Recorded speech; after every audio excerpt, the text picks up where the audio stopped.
Hello everyone, good afternoon. So today we will be discussing about trauma and emergency nursing,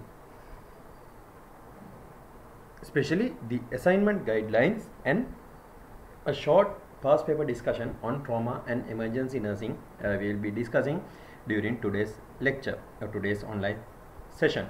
So we will hope that this will be a help or this will be helpful in your next studies on trauma and emergency assignment or when you are completing the assignment and during your examination. So let's start without wasting any time further. First of all, let's study about some specific instructions for your assignment. I'm sure that you all know these things, but let me give you a gentle reminder on that.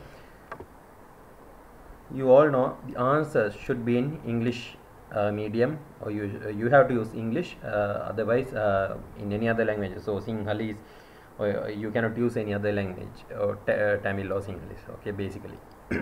And the number of words that must be should be between 2500 to 3000 words, excluding references. Normally at last page we know we add references, so the number count must be without references, that must exclude references. So some students, they count reference page as for the reference page also for this number count, but that's not valid. Okay, so your word count between 2500 to 3000 should be without references. Then submit your assignment once only in a single file, right here, once only in a single file.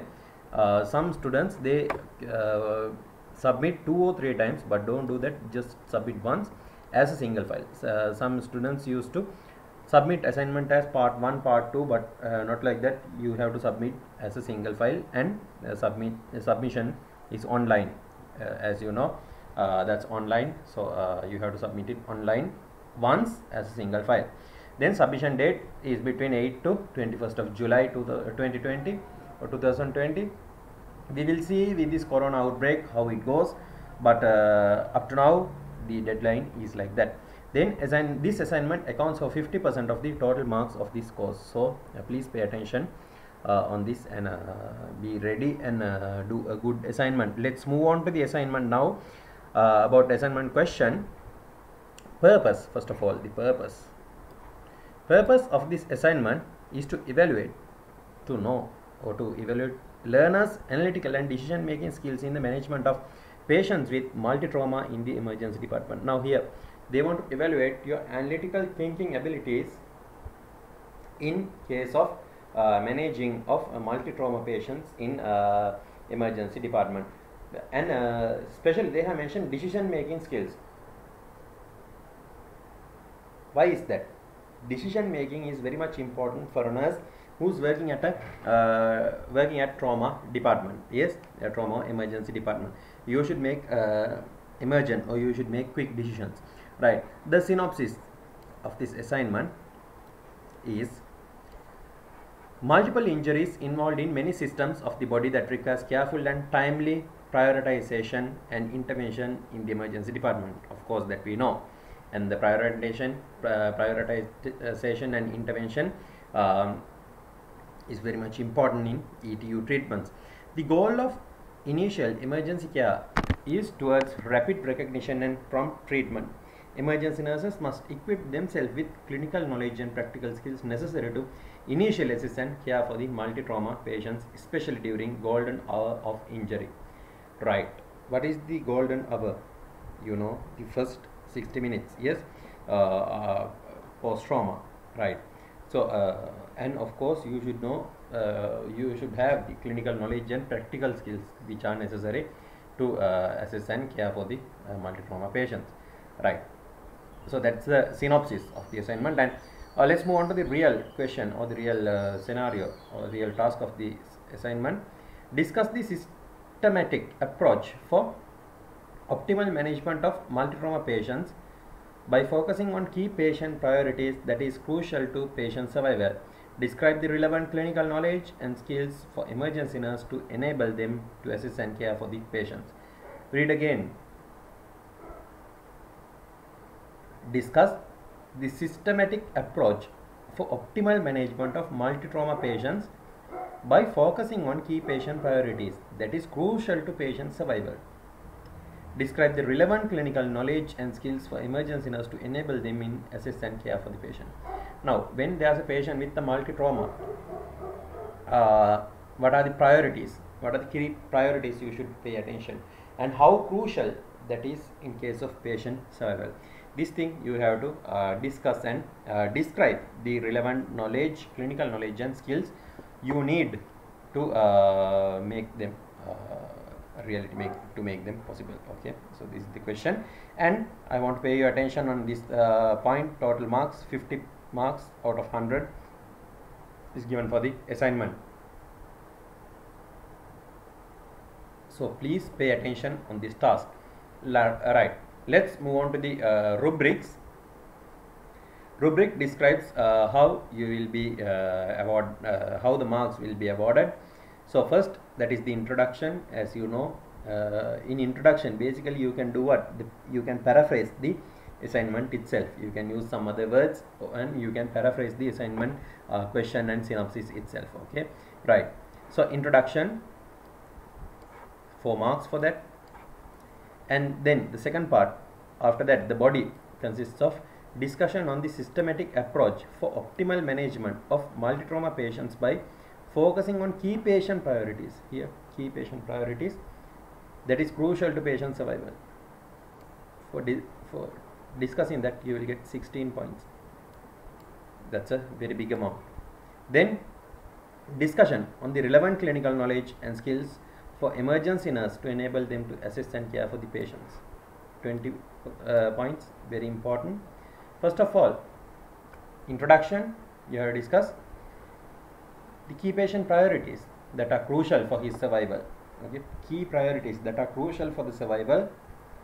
Then the clinical knowledge and skills you need as an emergency nurse. Then the conclusion, the summary of what you discussed. Then references and citations, that doesn't count in the word count, the references and citations, and those should be in APA format. You all know that. And best method or best way is to add references then and there, so at the end you don't have to worry. That will have 6 marks, so totally that's 50 marks. So there's a presentation where what you can get from Moodle as well. So we'll go for the presentation and we'll discuss further about assignment, these guidelines. Right.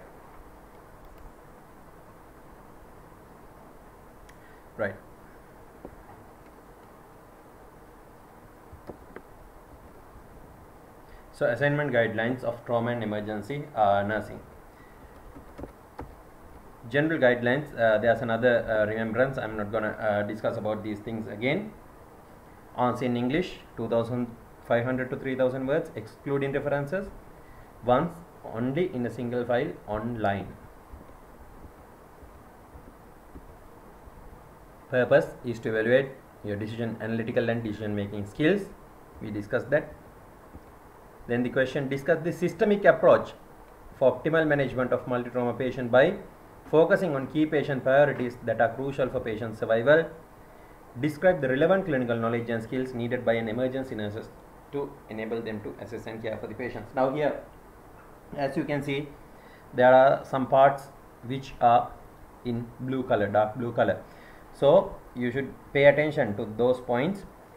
Systemic approach, first of all, here, systemic approach, management of multi-trauma patient, the multi-trauma, relevant clinical knowledge and skills.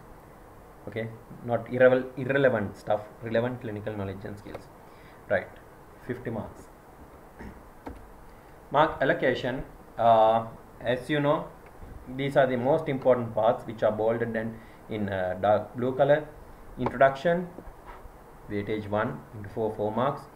Systemic approach for optimal management of multi-trauma patient by focusing on key patient priorities for crucial for his survival, 4 into 4, 16 marks. Discussion on the relevant clinical knowledge, this is the most important, clinical knowledge and skills for emergency nurses, 5 into 4, 20 marks. Conclusion, 4 marks, 1 into 4, references and citations, 1.5 into 4, 6 marks totally, 50 marks. Right. Introduction. Explain briefly but clearly what you are going to discuss in later pages of this assignment. Basically, you have to give an idea, and that is almost like paraphrasing. Use the you replace some words. You can use the question itself for paraphrasing. What to write here? Then, basically, in next para, who are multi-trauma patients? You can use, like in introduction also, what to write. Now, assignment is about multi-trauma patients and relevant clinical knowledge and skills. So, we can start with who are multi-trauma patients. Patients with multiple injuries involving many systems of the body. Then we can mention few mechanisms that could cause multiple injuries of the patient. Now, for an example, in a RTA or road traffic accident, whether that will affect only one system or only one part of the body. No, that's a multi-trauma case. Yes.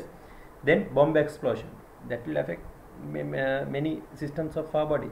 So those could be those we can mention as multi-trauma cases. So those things you can mention in introduction as well. Right.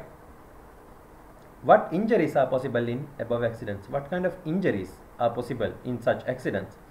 Airway obstruction, head trauma, then chest trauma, spinal cord injuries. Those are very common. So sometimes a patient might be there, or a patient might be presented to the emergency treatment unit with airway obstruction, with head trauma, with chest trauma, with spinal cord injury, all of the things.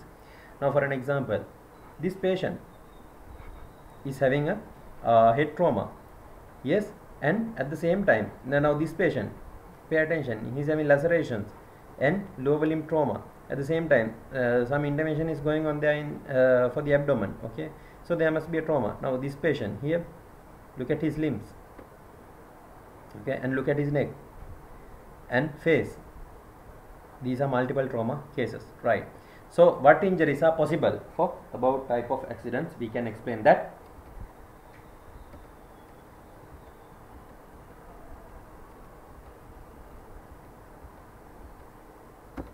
Then, where do these accidents take place?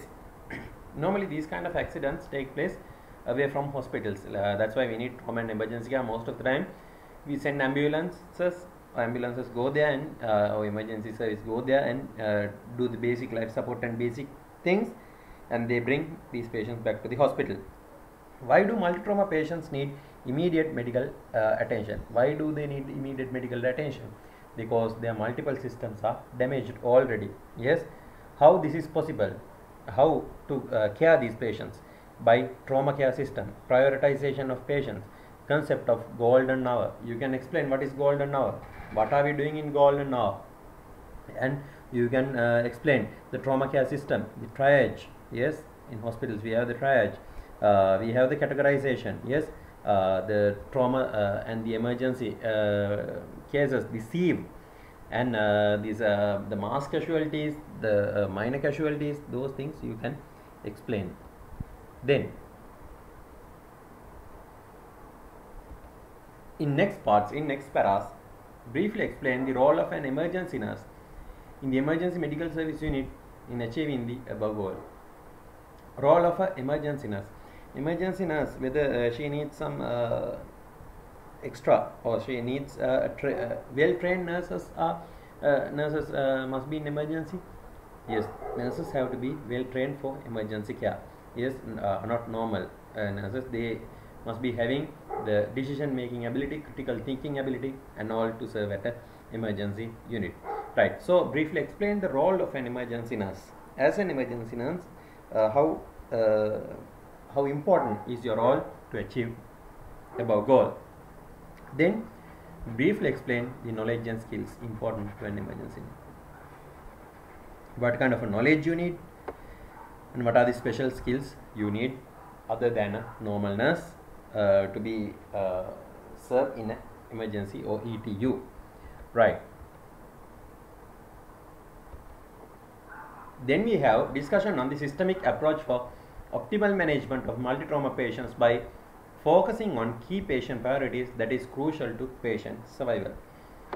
Means approach of management and approach of systemic approach for optimal management and how important these key priorities for the patient's survival. What to write here? Discuss in depth the role of a nurse in the emergency medical service unit in managing multi-trauma patients. Same thing, you just have to do what? You just have to elaborate and you just have to explain in detail.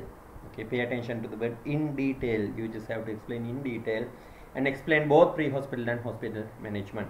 What you written before, you just have to explain them. What you written in introduction, you just have to explain them in detail here. That's it. Now some students, they think introduction that has to be 2 pages or like that. No, just 1 paragraph would be enough for introduction. Yes. Then in next paras or in body, you have to explain or you have to elaborate and you have to explain further. That's it. So pre-hospital management, you can explain in body what is pre-hospital management. Role of a nurse in the emergency medical services unit who sees the multi-trauma patient at the site of the accident. When we go in the ambulance and when we see these patients at the site of the accident, and there we start the pre-hospital management. Aim of this is to save as many lives as possible during golden hours. Sometimes when patients come to the hospital, maybe past 2-3 hours. Yes. So the importance of this is to save as many lives possible during golden hour.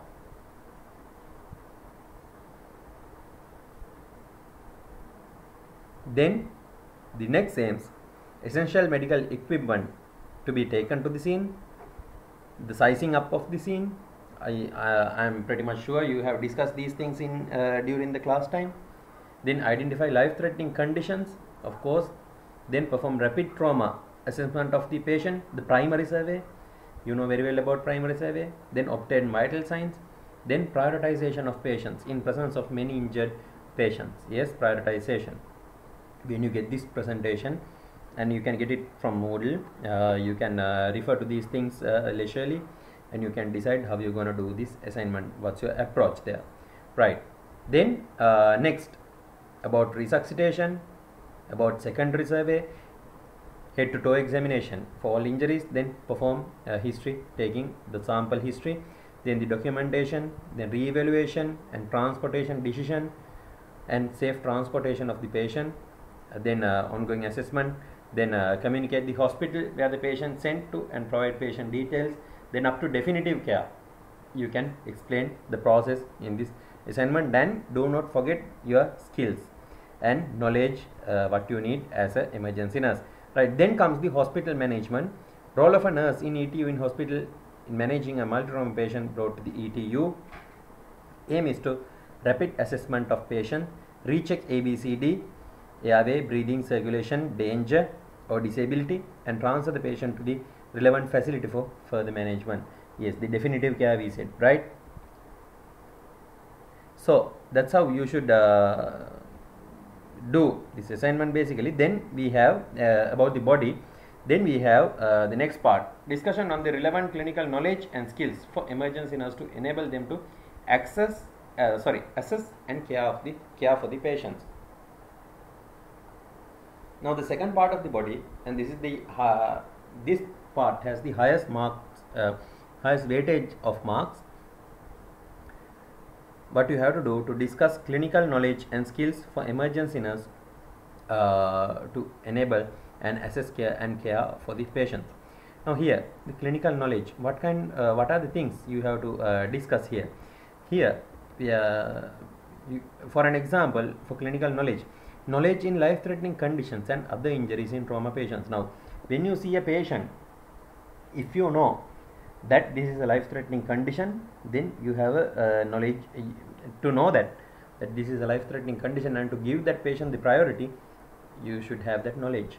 Yes. Then skills required during assessment. What are the skills?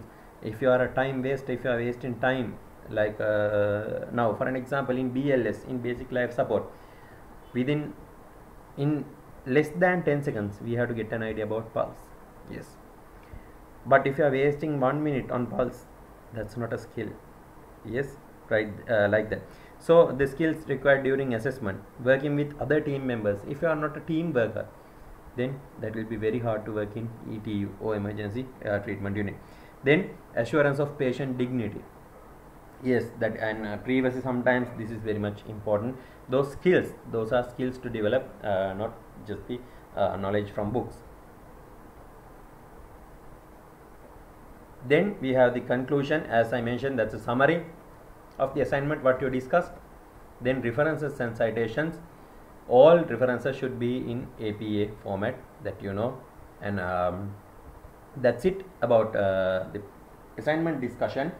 And thank you very much for that. So let's move on to the past paper discussion without wasting any time. So we will be discussing one past paper for the ease of you, and we hope that this will be very much helpful in when you are preparing for the examination. Right. First of all, read carefully the instructions on the front page. That is normal, that you all know, that I don't have to mention. Right, let's move on to the questions one by one. First question: what is meant by golden hour in emergency care and trauma care? The first hour for an emergency and severe injury. The critical hours for a victim, no. The period of transporting victim to hospital, no. The rapid assessment by emergency physician, no. The first hour after an emergency. So question number A, the answer is A. Right. Let me check. Yes, answer is A.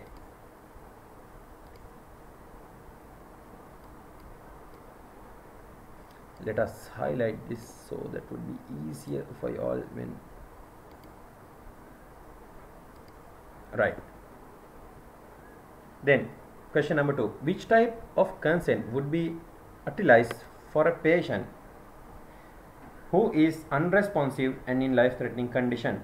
Which type of a consent would be utilized or utilized for a patient who is unresponsive and in a life-threatening condition? Simple consent, implied consent, informed consent, express consent.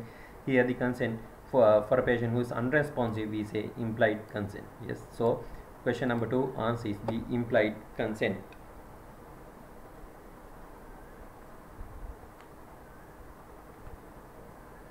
Question number 3, what is the definition of trauma care system? What is the definition of trauma care system? Answer A, healthcare service that integrate and coordinate emergency medical service to provide optimum care. Okay, that's a good answer. B, medical care services that are delivered by a group of professional health workers. No, that's not a trauma care system. Emergency medical care service that are provided to the victim who are brought to the hospital. No, we go there and provide as well. Optimum healthcare service that is provided to the community. No, obviously the answer is answer A, healthcare services that integrate and coordinate emergency medical service to provide optimum care. Question number 4, what is meant by scene size up in pre-hospital environment? Scene size up: an immediate assessment of the injuries faced by victims, an immediate evaluation of an emergency site for safety, an immediate dispatch of healthcare professional to the site, and immediate preparation for the transport victims to the hospital. Here the most appropriate answer for scene size up is what?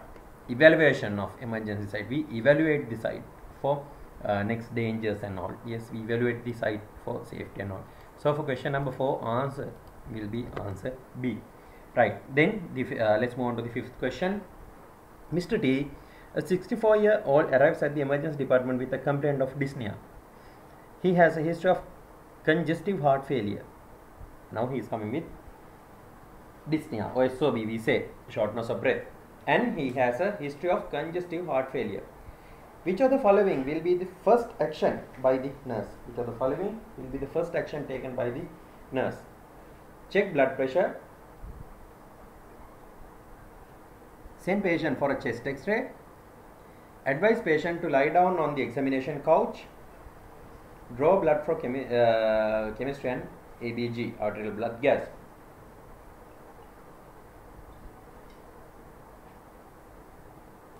Here, the first action by the nurse should be what? Yes, that's like common sense. When he is arriving with dyspnea and a history of congestive heart failure, first we will check, we have to check the vitals of the patient. So that is check blood pressure. Must be the answer here. Yes, for fifth question, answer is a check blood pressure, right? Then sixth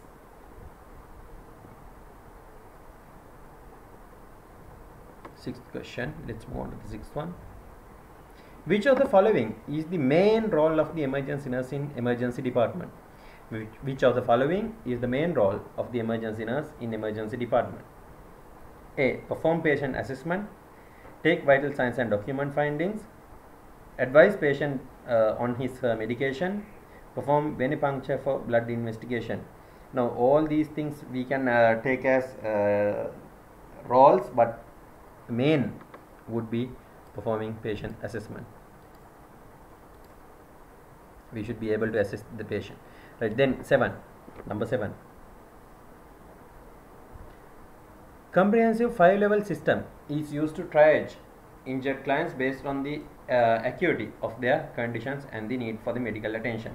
What would be the condition of the client if he is identified as level 2?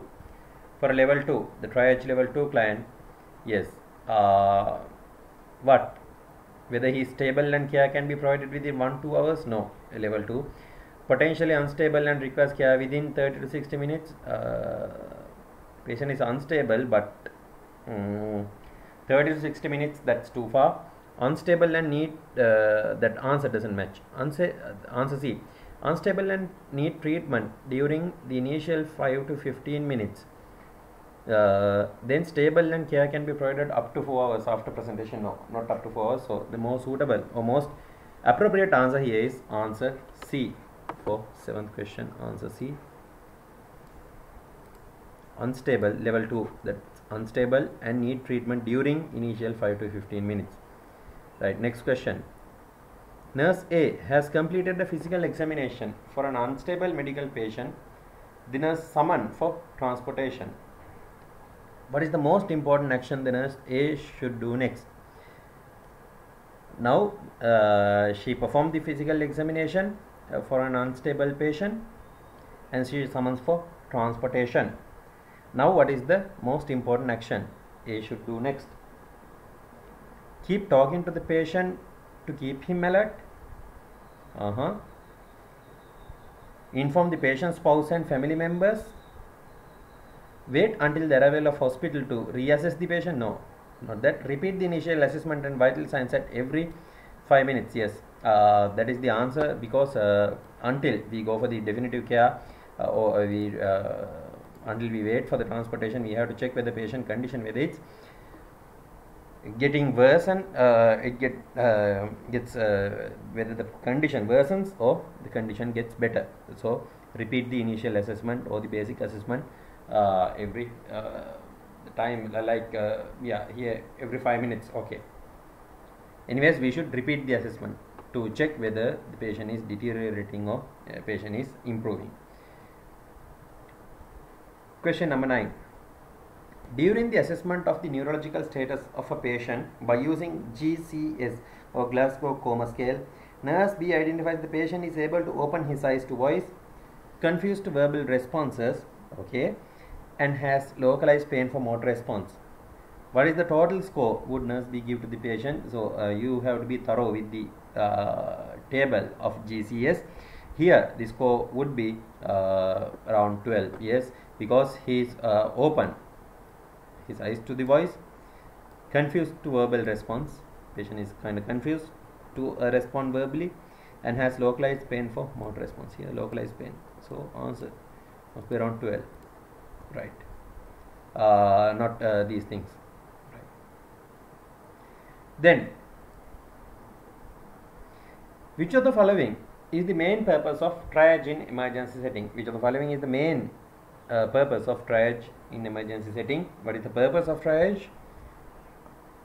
To get the right patient to the right place at the right time for the right reason? Yes. To get the patient to the right place to be seen by the doctor immediately? No. To send patient immediately for the right reason? And no. To transport the right patient to the right place at the right time? Yes. But in emergency setting, the triage means to get the right patient to the right place at the right time for the right reason. Yes. Just like 5 R's. Yes. Right surgery, right site, right dose, right drug, right. Okay, next let's move on to the next question. Question number 11. Madam A, a 35-year-old, comes to the emergency department with acute asthma. Which airway breathing assessment is highest priority for Madam A? Airway breathing assessment is highest priority for Madam A. Dyspnea and congested nasopharynx. Disorientation to place an altered breathing pattern. Alert rapid respiratory rate and use of accessory muscles. Noisy breathing, 2 or 3 word dyspnea and use of accessory muscles. Yes, I think the for acute asthma or exacerbation of this acute asthma, the most prioritized or highest priority will be given when noisy breathing, 2 or 3 word dyspnea and use of accessory muscles in case of right. Answer, yes, the answer is yes, the given answer is answer D, right. Then 12.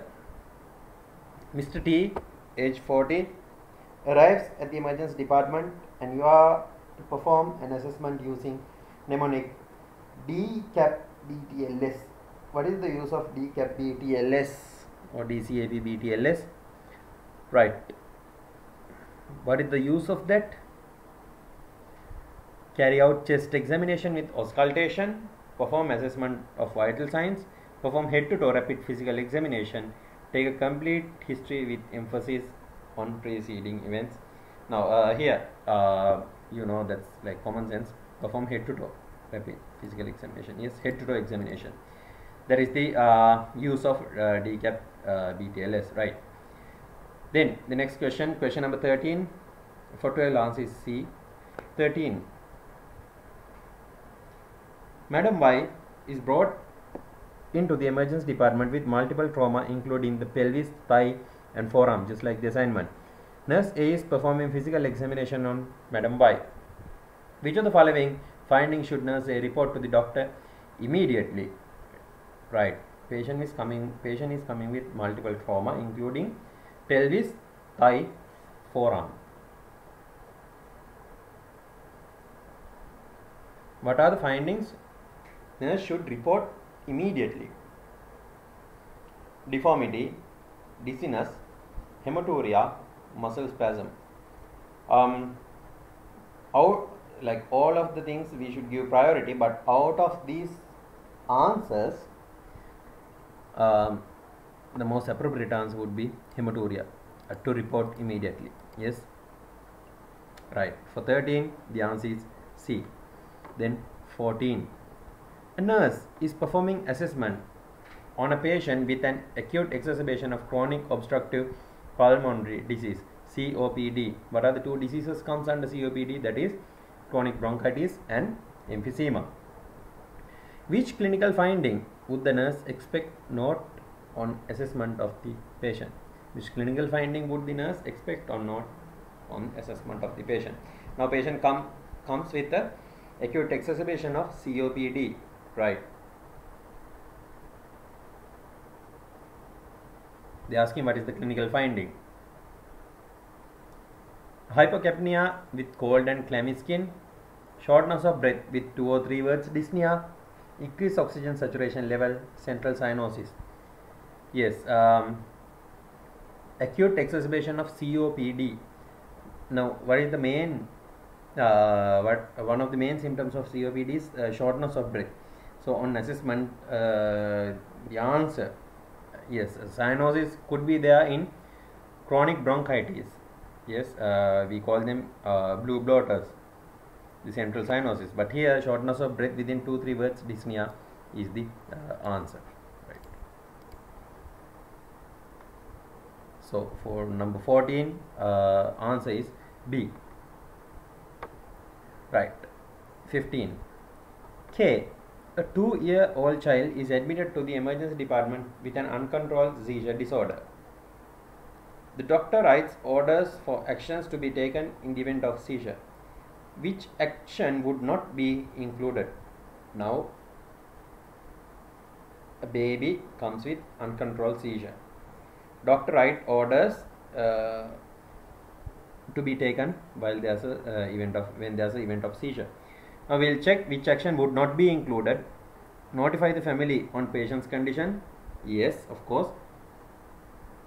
Administer rectal diazepam. Yes.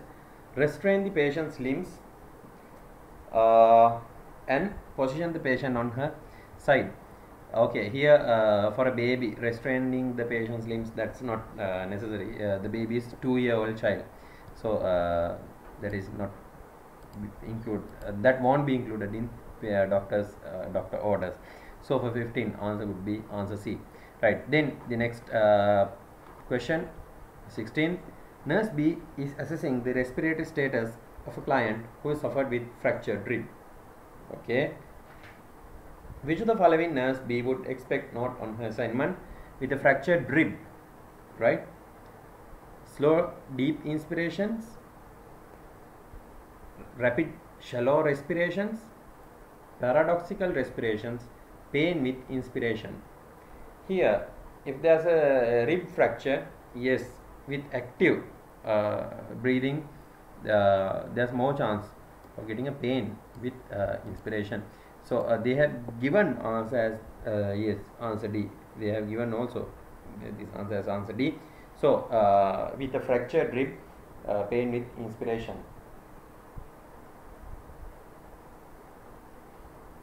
Question number 17. Mr. P, 62-year-old, was brought into emergency department with pulmonary embolism. Which of the following symptoms is commonly reported in pulmonary embolism? What are the symptoms commonly reported? Hot flush feeling, sudden chills and fever, chest pain that occurs suddenly, dyspnea when deep breaths are taken. In pulmonary embolism, yes, sudden chest pain is the common symptom here in PE, in pulmonary embolism. Right. So for 17, answer would be answer C. 18th question. A nurse performs an assessment on a client with flail chest following chest injury. Which is the most distinctive sign of flail chest?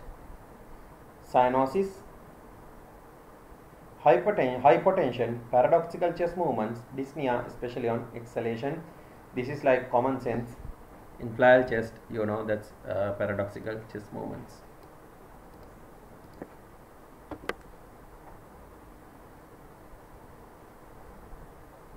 Then 19. Madame P is in sinus bradycardia. That means heart rate is normally less than 60 beats per minute. With a heart rate of 45 beats per minute here. Complaints of dizziness and her blood pressure is 82/60, very low blood pressure. Which of the following should the nurse anticipate will be prescribed for Madam P? Defibrillator, administers digoxin, continue monitoring, prepare for transcutaneous pacing. Yes. 19. Defibrillation, no. Administer digoxin, not here, not like that's not relevant here. The prescription, the continue monitoring, no. Then prescribe for transcutaneous pacing would be the ideal option here for this patient who's undergoing very low blood pressure and very low heart rate. Right. So for 19, answer would be D.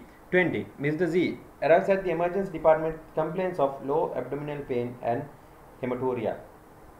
He is afebrile.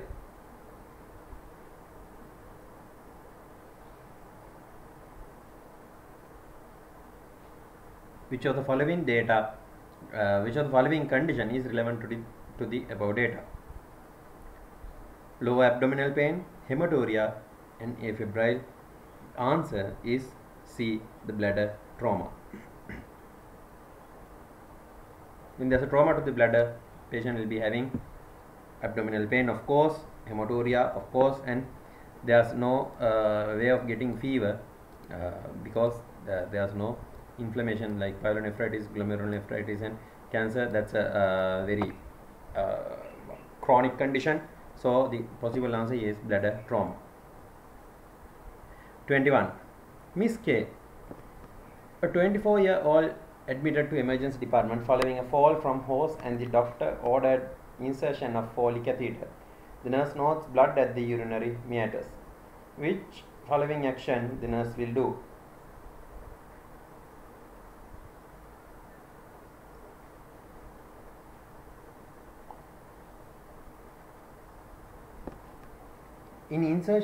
On insertion of Foley catheter, nurse notes blood at the urinary meatus. So what nurse should do next? Use a small size catheter? No. Administer analgesia? No. Clean meatus? No. Yes. The answer which is left. Notify doctor immediately. Yes. You should notify that. Right. 22. A patient arrives in the emergency department with symptoms of myocardial infarction progressing to cardiogenic shock. Now pay attention. Myocardial infarction progress into cardiogenic shock. Which symptom should be nurse expect the patient to exhibit with cardiogenic shock? What kind of a symptom are present? What kind of symptoms are present at the cardiogenic shock? Bound impulse, bradycardia, hypertension, altered consciousness. Yes, in a shock, what is the most common, one of the common symptoms what we expect in a shock, in a state of shock? Consciousness, patient to be confused. Yes, altered consciousness. Right, any kind of a shock. Right. Mr. Q has sustained regarding to question 22, at a state of shock. Yes, the consciousness level we expect to be altered. Right. 23. Mr. Q has sustained a close fracture and has a cast applied to the affected leg. He is complaining of intense pain. The nurse elevates the affected limb, administers analgesic with little relief. What would be the nurse interpretation on the cause of the pain? Now he is having a cast applied to the leg and complaining of intense pain, and nurse elevate the limb, administer analgesic, so that gives a little relief. So they are asking about the cause of pain. What is that? Infection under the cast, anxiety of the client, impaired tissue perfusion, recent occurrence of the fracture. Now there is a cast gone on and intense pain is there. So infection under the cast, that's what? Cause of pain, infection under the cast, that's not very much relevant here. Anxiety of the client can't be for intense pain, and when affected and given analgesics with, they gives a little relief, and recent occurrence of the fracture, no. And the answer is impaired tissue perfusion. Yes, due to cast, most of the time due to compression there might be impaired tissue perfusion. So that will be the reason for the pain. So for the 23rd question, answer will be answer C. 24. Madame C, a 37-year-old cook, is admitted for the treatment of partial and full thickness burns of her entire right lower extremity and the anterior portion of her right upper extremity.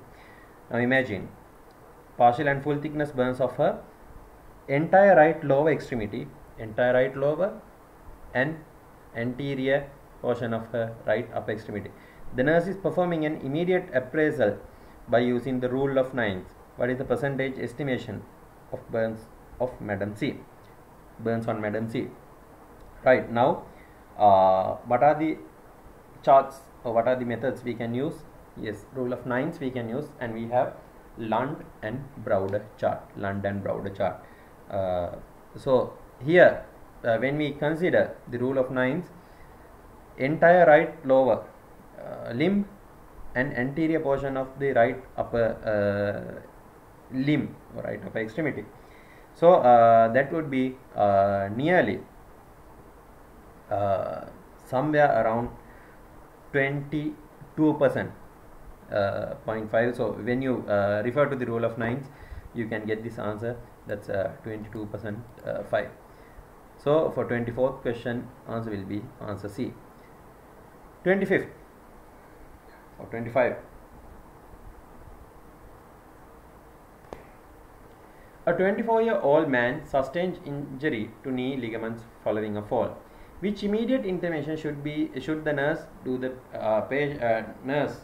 the patient following assessment? Now, 24-year-old man sustained injury to knee ligaments following a fall. Injury to knee ligament has happened. Now they are asking what is the immediate intervention nurse do after assessment. Apply splint from the hip joint to the foot and monitor distal neurovascular function. Apply the splint on the affected knee and observe patient's vital signs. No. Stabilize the knee with padded rigid long leg splint and send patient for X-ray. Perform dressing and assess distal neurovascular function. Here the most appropriate answer is apply splint from the hip joint to the foot and monitor distal neurovascular function.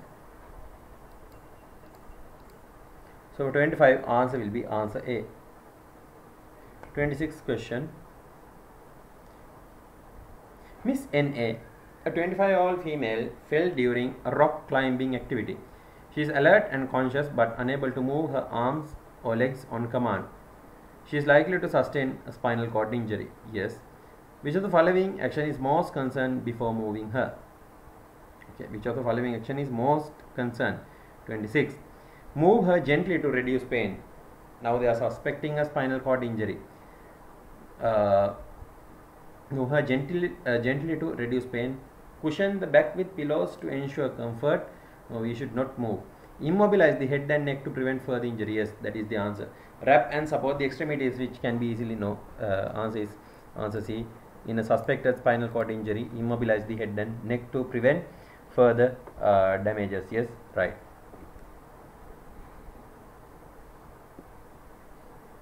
(27) Mr. J is brought to the emergency department after fall and sustained head injury.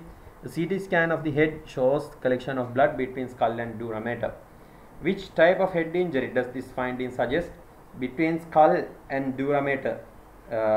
What is the hematoma? Yes, that's epidural hematoma between skull and dura mater. Epidural hematoma. EDH. Right. 27 answer is B. Next question. G, a 10-year-old child, is treated for acute exacerbation of asthma in emergency department. Which of the following indicates the worsening of the condition? Now, acute exacerbation of asthma. What is following indicates the worsening of condition? First of persistent cough, okay, decreased wheezing, pulse rate of 90 beats per minute, respiration rate of 18 beats per minute. Here, asthma in emergency department, which of the following indicates the worsening of the condition? The answer is given. Answer is decreased wheezing here. Answer B, they have given as the answer, right. 29. Which of the following are the main causes for patients with an altered mental status under neurologic emergency? Which of the following are the main causes for patients with an altered mental status under neurologic emergency? First one, hypoglycemia, hypoxemia, intoxication and drug overdose, head injury, hypoxemia, seizure and drug overdose, hypoglycemia, seizure and intoxication, brain infection, brain tumor and alteration in body temperature. Not exactly which of the following are the main causes for patients with an altered mental status under neurologic emergency? Yes, under neurologic emergency, to get altered mental status, causes include hypoglycemia, of course, hypoxemia, intoxication, yes, drug overdose, head injury, not yes, but we have a better answer here. Answer A. B, head injury, hypoglycemia, seizure, and intoxication. Okay, but is the best answer. That is answer A. Right. 30. Nurse S is caring for a client admitted to emergency department with diabetic ketoacidosis or DKA. Which of the following is the priority nursing action in the acute phase? In diabetic ketoacidosis, what is the priority prioritized action? Correct acidosis, administer 5% dextrose IV, administer regular insulin IV, apply monitor for electrocardiogram. Here in diabetic ketoacidosis, yes, IV insulin, regular insulin. It's for question number 30. The answer is C. Right. Next. 31. How should you position a patient who has sustained a blunt abdominal injury? Blunt abdominal injury. To check patient's back, we got to do log rolling of the patient. Log roll patient to supine position on a spinal board. Log roll patient to a lateral position on a spinal board. Log roll place the patient in any position on spinal board. Patient to semi-fowler position, not semi-fowler, not any position. We should keep patient on a supine position when there's a blunt abdominal injury. We log roll and we keep on supine position. Right. So the answer will be answer A for 31. Okay, let's move on to the next question. 32nd. Which of the following are the most appropriate nursing interventions to care for the patients with penetrating abdominal injuries with the penetrating object in situ? Now the object is there, the penetrated object is there. Now they are asking most appropriate nursing intervention. 32. Apply dry sterile dressing and apply bandage to stabilize the penetrating object. Cover the wound with a dry dressing and remove the object immediately. No, don't remove. Cover the wound with a wet sterile dressing, not wet sterile. We are not using wet sterile dressing here. Clean the wound and apply bandage to stabilize the penetrating injury. Okay, we are not going to clean the wound here. Here the most appropriate answer is answer A. That is apply dry sterile dressing and apply bandage to stabilize penetrating object. Right. Then Mr. B, a 30-year-old, comes to emergency department with a stab wound. He was immediately seen by the Dr. M. B requires a chest tube to be inserted. Which of the following explains the primary rationale for the insertion of chest tube? Now he came with a stab wound and immediately seen by the doctor, and doctor says he requires a chest tube. Chest tube for equalization of lung expansion? No, we don't use chest tube for that. Helps to relieve pain associated with collapsed lung? No. Assist cardiac function by stabilizing lung? No. Drains blood, serous fluid, and assist reinflating? Yes. To drain, we mainly insert chest tube. Right. So the answer would be answer D. 34. The next question. Which of the following is not classified under metabolic oncologic emergencies? Not classified under metabolic oncologic emergencies: hypercalcemia, tumor lysis syndrome, neutropenic fever, syndrome of inappropriate antidiuretic hormone.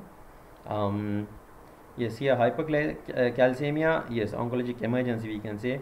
Tumor lysis syndrome also, and inappropriate antidiuretic, but neutropenic fever we cannot classify under metabolic oncologic emergencies. So the answer would be answer C. So for the 31, on a supine position on spinal board, answer A. And here dry sterile and stabilize the penetrating object, we are not going to remove that. Here to drain blood and fluid or whatever, we insert chest tube. And here not an oncologic emergency, neutropenic fever. Right. 35. Which of the following parameters should the nurse assist the patient who is at risk of myocardial ischemia in a cardiogenic shock? Yes. 35.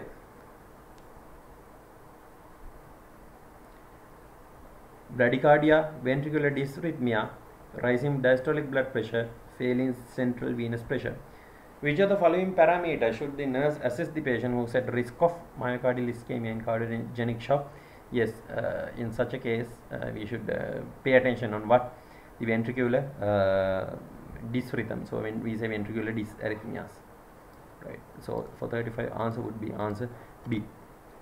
Then 36 question, nurse case assessing patient with multiple traumas who is at risk of developing acute respiratory distress syndrome. Which is the earliest sign of acute respiratory distress syndrome? Bilateral wheezing, no. ARDS, no. Inspiratory crackles, no. Intercostal reductions, no. Respiratory rate elevation, yes. The tachypneic, the patient becomes tachypneic, respiratory rate elevation.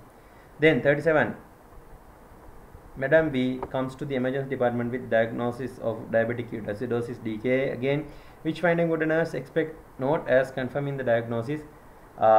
Here, when patient comes with diabetic ketoacidosis, comfort state, no. Comatose state, no. Decreased urine output, not relevant. Increased respiration and increased blood pH.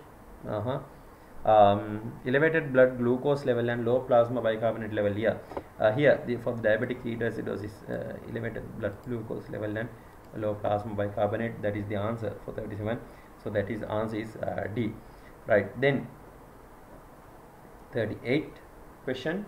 A client sustains a contusion of the eyeball following a traumatic injury with a blunt object. Which of the following interventions initiated immediately? Now there's contusion to the eyeball following a traumatic injury with blunt object. Notify the doctor, apply ice to the affected eye, irrigate the eye with cool water, obtain client history. Yes, first of all we should do here what? Apply ice to the affected eyes. Right, then Madam R. For 38, answer would be answer B. Madam R, 67-year-old was brought to emergency department with this history of fall at the bathroom. She sustained a dislocation of hip. What would be the presenting signs and symptoms of the patient? Pain relieved with pressure and cold clemency, no. Pain in the inguinal area and abnormal gait, maybe. Internal rotation of the knee and abduction of the leg. And pain in the hip and the thigh appears longer than the unaffected leg. Yes, the most appropriate answer here, or most suitable answer is the answer D. Pain in the hip and the thigh appears longer than the unaffected leg. So that's. Then Mr. W, a 40-year-old, arrives at the emergency department following an automobile accident. His forehead hit the steering wheel and hypemia is diagnosed. What position is the best for Mr. W? Flat on bed sheet, flat on bed rest, semifowlers on bed rest, supine position and lateral position. Here he faced an automobile accident and forehead hits the steering wheel and hypemia is diagnosed. So best is the for such kind of a patient, I am sure you all studied semifowlers position on bed rest, right? So that's it about the question paper and the past paper. I hope you got an idea about this past paper, and pay attention, the same type of questions can repeat. So there will be a chance for same type of questions for your exam as well, for you to get same type of questions. So pay thorough attention on this past paper discussion, and I hope you understood something about this past paper, and please refer to the past paper. And we know you all are fighting at the front line against this COVID-19 virus. Thank you very much for that. And also we hope all of you to be very safe, and at the same time be safe and at the same time be engaged with these academic activities, and to be prepared with the examinations. And thank you very much for your valuable time. Thank you. Hope to see you soon at our IHS premises soon after this corona outbreak. Thank you again.